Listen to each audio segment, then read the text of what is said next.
We are now over 4 weeks into the fantasy season. We finally have some solid data to back up our claims as to why you should be looking to trade for players. So in this video, I'm going to give you my 7 favorite trade targets you should be looking to trade for immediately. And I'm also going to give you some players that I think you should be looking to trade away for the players mentioned in this video to give you an idea of how I value them. My name's Mike, and let's jump into the video.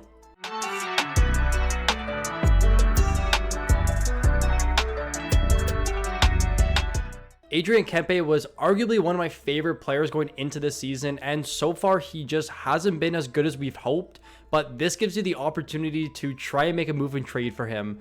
Now, typically in videos, especially trade ones, I don't like to give high value players as a recommendation, just because in most competitive leagues, it's pretty unlikely that you're going to be able to trade for some of these guys.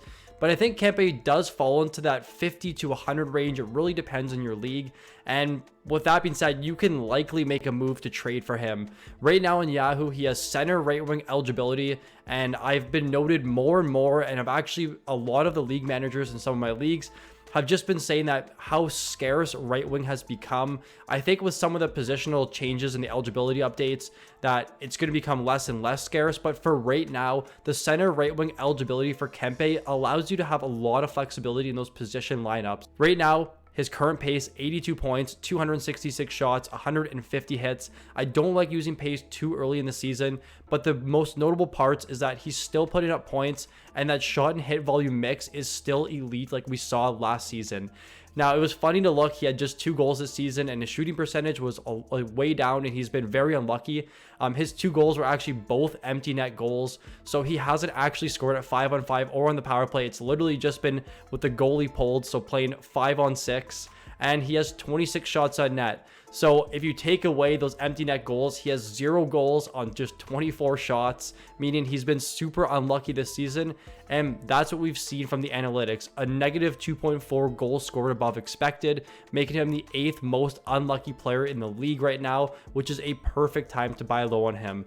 Now, I mentioned in the podcast and in the preseason that I'm extremely high on this LA Kings team. I really love their center depth, and they've been showing out this year. Top 5 in shots for percentage, top 5 in Corsi for percentage, and top 5 in expected goals for percentage. They are one of the best teams as a core right now, and Adrian Kempe is playing more minutes this year than he is last year with 19 plus per night right now. Now, some players I would look to trade for Adrian Kempe, players like Matt Zuccarello, Jeff Skinner, and Martin Necas are just guys that I think have a little bit less value long term, but currently have more value than Kempe that you can look to move away and hopefully acquire Kempe on your team. Speaking of teams that are just unbelievable and that are just complete wagons, like they say on Spit and Chicklets, teams that are extremely strong, Vitek Vanecek on the New Jersey Devils. This may be the only time this season he becomes not only a trade target, but also sort of a buy low. And what we're seeing right now, I did like Schmid going into this season. And the reason being, he was about 100 ADP spots after Vanecek, and he had the opportunity to take the net over. But what we're seeing in the early going, Schmid has been struggling, and Vanecek has been taking the reins as the #1 goalie with 6 starts in their first 9 games versus 3 starts for Schmid. In 2022, Vanecek was his first season as a starter, 48 starts, a 33-11-4 record with a 911 save percentage, and a 245 goals against average. The Devils came out of nowhere and were easily a top 5 team last season. And this year, they have the upside to, I would say, finish as a 110 plus point team, easily in the top 3.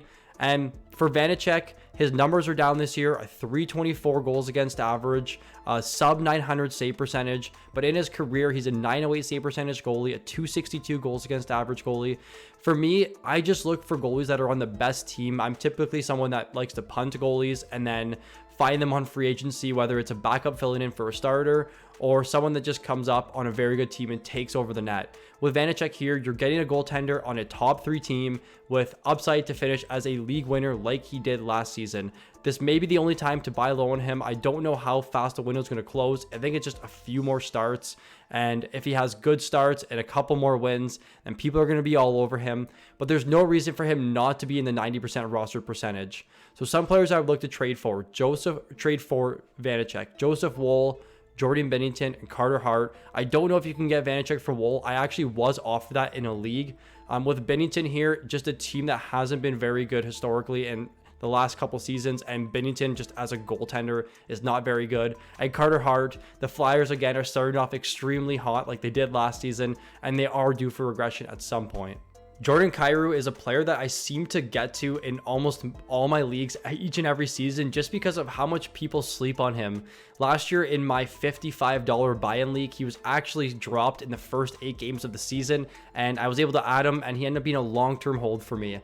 Last season, in his first 8 games, he had just 3 points. Historically, he's just a slow starter to the NHL season, but followed that up with 15 points in November and then 17 points in December, and that's hopefully what we're going to see from Kyrou this season.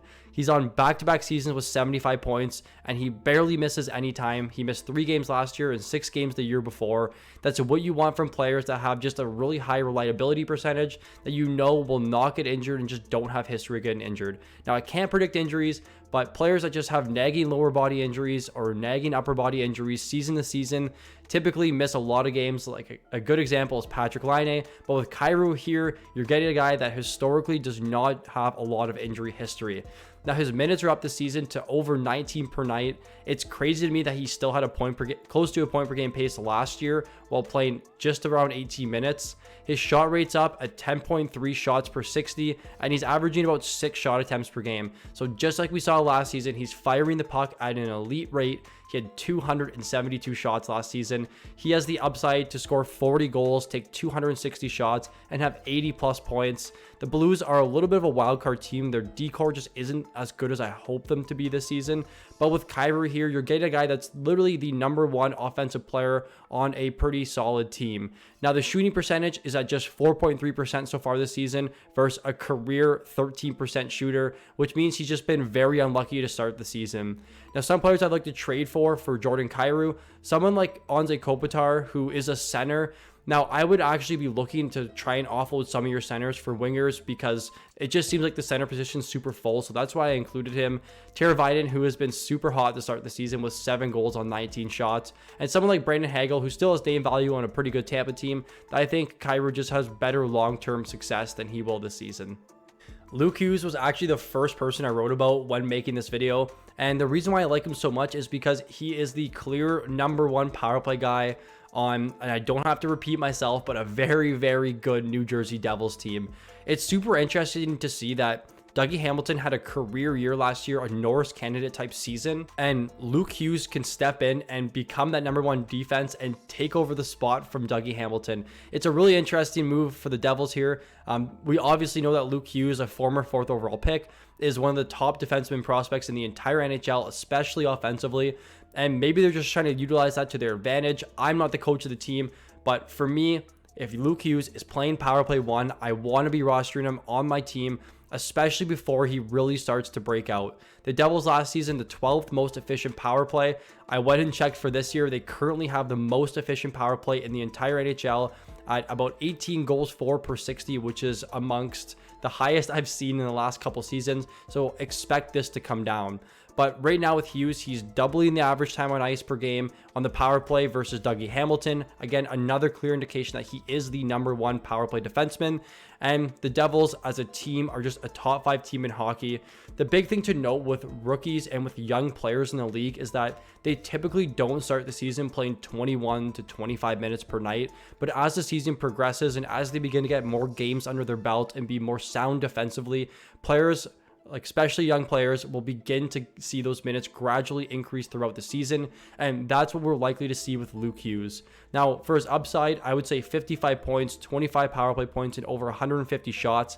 He doesn't really hit a lot. He doesn't really block a lot. So in those just goals and assist leagues, he definitely has more value. But I still think just being power play 1, played in the top 4 on a Devils team that should be top 5 this season, there is just way too much upside to not be looking to trade for him. Some players I'd like to trade away: Brandon Hagel, Michael Matheson, which may be a controversial take, but he is just injury prone. I really, really like Matheson, but I think Luke Hughes has better long-term value. And someone like Ryan O'Reilly, who has been very hot to start the season. Drake Batherson is just off to a really slow start right now. This Ottawa Senators team was, again, another wildcard team. We just didn't know what we were going to expect offensively from them.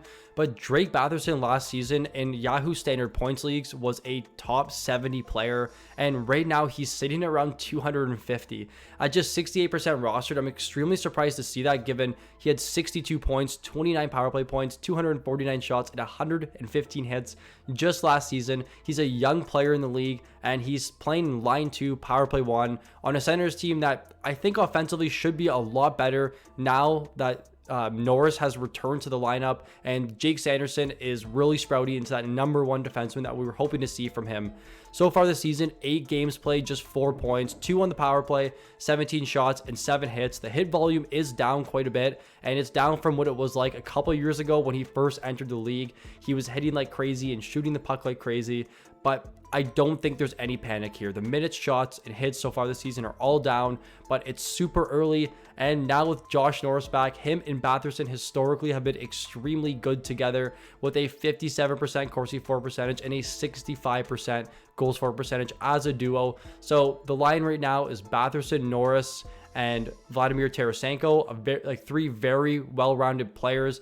Tarasenko is a power forward, the same as Batherson. So hopefully these two find their way out of it. Ottawa Senators D-core are extremely good. I know Chabot's injured now, but with both Chychrun and Sanderson available on that left side, 2 great puck-moving defensemen, I hope this really helps the case for Batherson to turn his season around and become the player that we were hoping for when I was drafting him this year. Some players to trade for, I would say Nick Suzuki. You get a guy that is just on a little bit worse of a team offensively that I think will start to tone it down a little bit. David Perron and Troy Terry, guys that just have name value, where Batherson, I just don't think right now has enough name value, and his roster percentage is just criminal right now at 68%. So hopefully you can trade for him and he starts to turn his season around and become the player that we were hoping for this season.